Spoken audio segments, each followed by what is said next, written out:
Lord Robertson, you're the former head of NATO, the NATO alliance. We're going to talk about Ukraine, obviously, today, and Russia. What are you going to tell me? I'm going to tell you that NATO is the most successful defence alliance that the world has ever seen.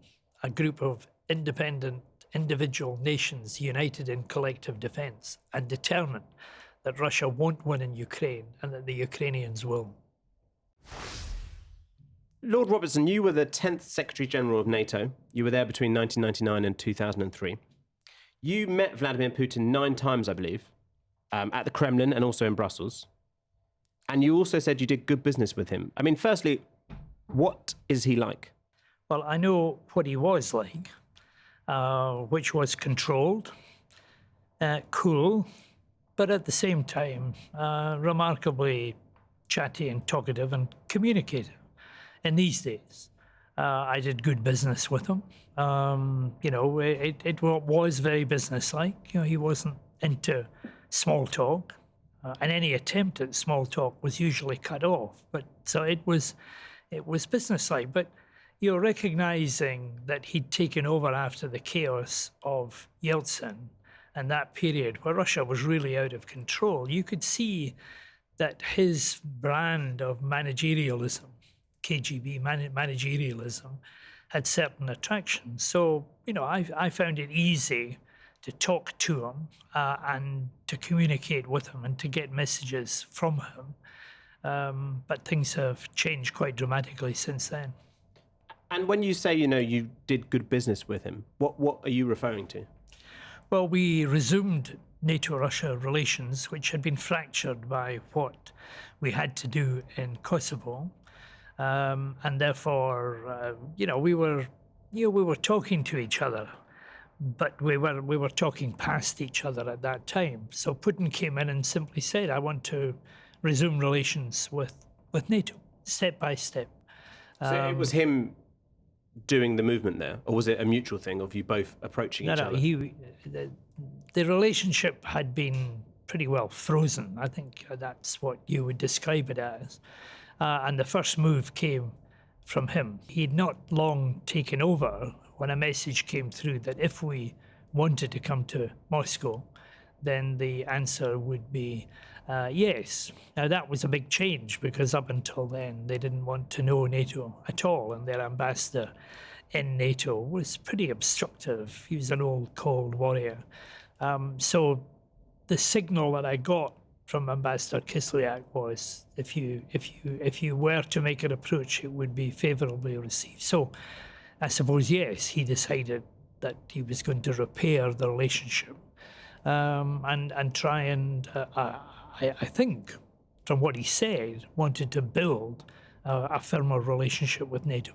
Because you also said that he even asked you about when you were going to invite Russia to join NATO. I mean, was he pulling your leg there? Because it seems that's quite a different Putin to the one we hear about now. Well, it is a different Putin to the one we hear about now. But just go back a stage at the first meeting, because the "Are you going to invite us to join NATO?" came at the second meeting in Brussels. At the first meeting, Vladimir Putin clearly said, "I want Russia to be part of Western Europe. I believe that's our destiny." He said, these guys, waving to the guys at the end of the long table, said, he said, they don't agree, but I want to do it. So that was the prelude. The second meeting, he said, when are you going to invite Russia to join NATO? No, it wasn't a leg pull. It was a serious question, but he already knew the answer. And they say in politics, you should never ask a question unless you already know the answer. So he did, but when I said we don't invite countries to join NATO, they apply to join NATO, he said, well, we're not standing in line with a lot of countries that don't matter. Because the argument, I guess, you put forward and many others do is that Putin has changed, right? The man who you used to deal with has drastically changed in his thinking in the last 20 years. I think there are quite a lot of Russian experts who would say that idea that Putin in 2000 was some sort of reformer, some sort of Democrat, some sort of guy you can do business with is, well, ridiculous, that you've all been fooled. Do you think you were fooled by him, or you think that was a genuine attempt there to reach out to the West? I have no doubt whatsoever that in these early days, he saw Russia as being part of that stable, controlled continent, which was more predictable than it had been for generations, if not for centuries. Now he changed over the years, but I think we had two choices at that time. One was to say he wants to be part of Europe. Let's bring him in. Do what the French did to Germany: tie them in iron hoops, so that they become part of Europe. That's what France has done with single currency, European Central Bank, the internal market. All of these things have been designed to make sure that Germany didn't do what Germany did twice to France. And we could have done that with Russia. The other alternative was to say that they were a danger and that we should have put up the barriers, we should have erected the fences in order to protect ourselves from what Putin has maybe become. Now, we didn't really do either of them. I started to do the first, to sort of reach out and engage them in so many activities that they basically couldn't fight with us. But after I left NATO, the American administration, the Bush administration, lost any interest, basically, in doing business with Russia. They saw it as a threat, but they didn't really want to make it part of the overall partnership. I think we missed an opportunity at that time because I think it's what he wanted and we could have grabbed hold of him. Do you put a blame then to his shift in thinking? If you go forward to 2008 when at the Bucharest summit, there was talk of allowing Georgia and Ukraine to eventually join NATO. Is that where you say the shift happened? That was one of the shifts that took place and gave the wrong signals. But it was happening before that as well. Dick Cheney, the Vice President, and Donald Rumsfeld, the American Defense Secretary, neither of them were convinced that they wanted to do business with Russia. Other actions by the Russian government have been counterproductive and could begin to affect relations with other countries. No legitimate interest is served when oil and gas become tools of intimidation or blackmail, either by supply manipulation or attempts to monopolize transportation. And no one can justify actions that undermine the territorial integrity of a neighbor. They've had long-standing hostility to Russia, to the Soviet Union. They were cold warriors, just like the gang who are around Putin today, and they soured that relationship. Isn't the worry, though, that with that sort of thinking, that it leads to the inevitable conclusion that the current conflict is the fault of NATO and arguably the Americans, in your opinion? No, he was to blame as well. I think gradually he began to get at this image of the greater Russia. The nature of the Rus, the ancient Rus, which encompassed the neighboring areas to Russia as well. So, isolated in the Kremlin or in the Dasha, he started to dream these dreams. So the war with Georgia took place, then the Bucharest summit stimulated a degree of problems. But remember, the biggest irritation to Putin was actually the European Union, not NATO. I think Putin thought he could deal with NATO. NATO was a military alliance. He was a military power. He had over 70,000 nuclear weapons. So NATO wasn't really a problem, isn't a problem for him. The European Union and the accession agreement that was offered to Ukraine, that was a problem because that would have changed his neighborhood quite dramatically and permanently, creating a democratic, prosperous, Western-orientated state right on Russia's borders and as part of the old Russian Empire that he wanted to recreate. Before you became Secretary General at the end of 1999, Poland, Hungary, and the Czech Republic, as it was then, joined. And shortly after you left, Romania, Bulgaria, Slovakia, Slovenia, Latvia, Estonia, Lithuania joined. When you were having those conversations with Putin, what was he saying about that? The fact that those countries had just joined, the fact that certain countries were about to join. What was he saying then? Nothing. Nothing? No, he didn't object at all. At no point did he raise the enlargement of NATO at all. And remember, it's not NATO expansion. It's a wrong word, because NATO enlarged, because countries applied for membership. Why did those countries want to join, though? Because I guess the argument from the Lithuanias, Estonias, as it happens now, is they say, look, we've always said Russia was a threat. That's why we joined NATO years ago. Russia's always been the threat. Why do those countries want to join NATO, an alliance which was formed during the Cold War as an act of defence against Russia? Because collective defence is better than individual defence. That's why we're in it. That's why NATO was created in the first place. It was collective defence. It happened to be at that time against the Soviet Union, but other countries have joined, and it gave them a degree of normalisation. Common procedures, common processes, common procurement. All of these things were involved on the defence side, so it complemented their movement towards the European Union as well. So they definitely wanted to do it. Eventually, of course, they realised as Putin became more and more aggressive. Indeed, at the Munich Security Conference where Putin spoke, I think it was a Lithuanian minister who got up and said thank you to Putin for his really aggressive speech. He said, I want to thank you because you've reminded all of us of why we wanted to join NATO. And before the Russian invasion this year, before the annexation of Crimea, given that NATO was founded in the Cold War in 1949, after the fall of the Soviet Union, did it lose briefly its purpose? That's a good question.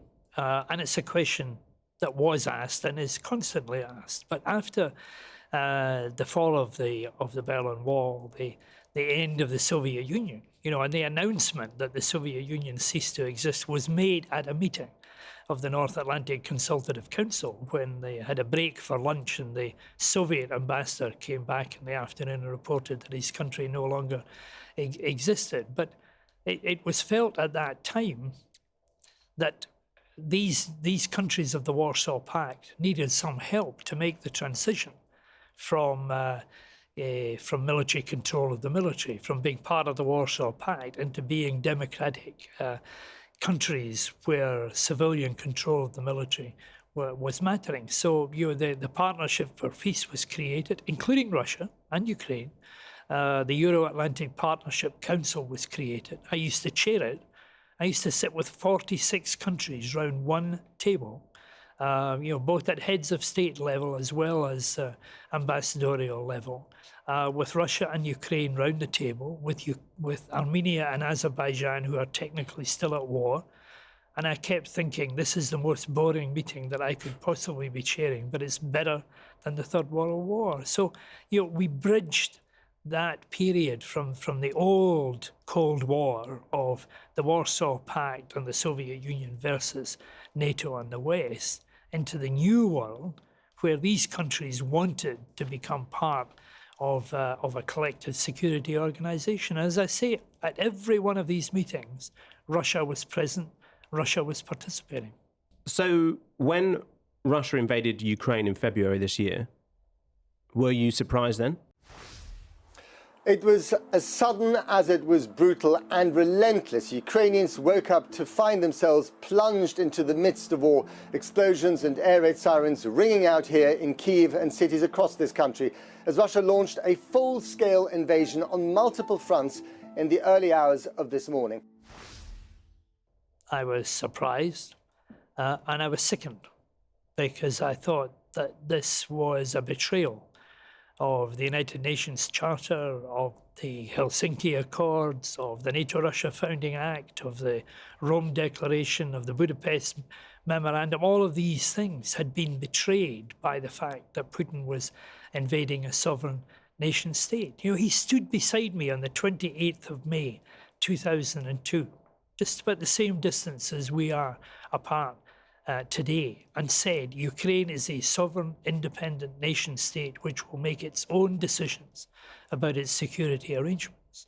That was when we created the NATO-Russia Council. And he said that explicitly. And he signed a declaration that day that actually said that countries had the right to make their own decisions. To critics who would say you should never have believed him, what would you say? Well, I don't think that is right, because there were people in Moscow who didn't believe they were going to invade.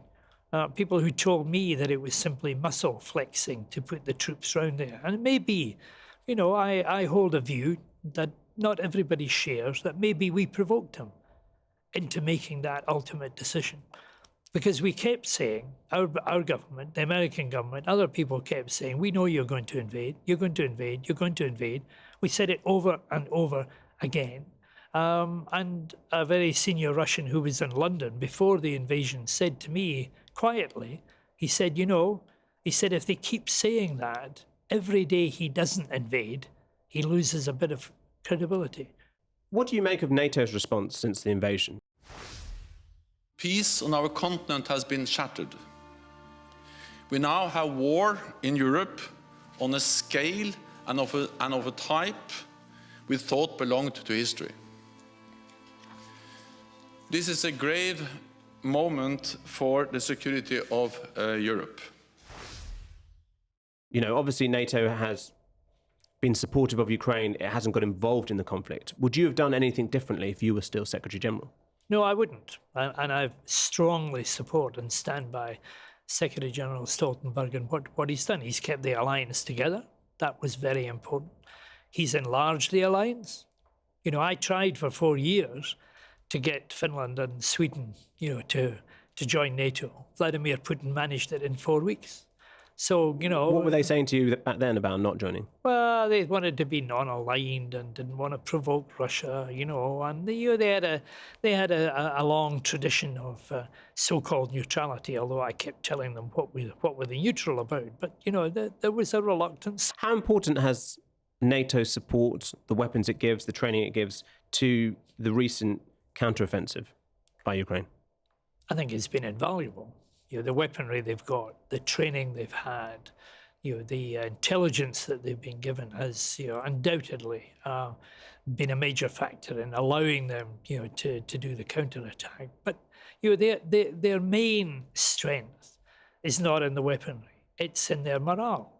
It's the people themselves. They're fighting for their lives. They're fighting for their freedom. They're fighting for their country and against an opposition that is poor in morale, poor in information, which doesn't have the country essentially behind them at all, and against troops who don't really know what the objective is. They've been told that Ukraine is a down-at-heel, dissolute country run by Nazis, and what they found, of course, there is a civilized, modern European nation with higher standards of living than most of them have enjoyed in their own home territories. Early on, it was very much like, this is David versus Goliath. Ukraine has no chance. And there was very much there were words from the West, but they weren't necessarily sending much. Germany in particular had a lot of criticism. And now we're seeing this counteroffensive, and it feels like, again, the West has been surprised by the fact that Ukraine has been advancing.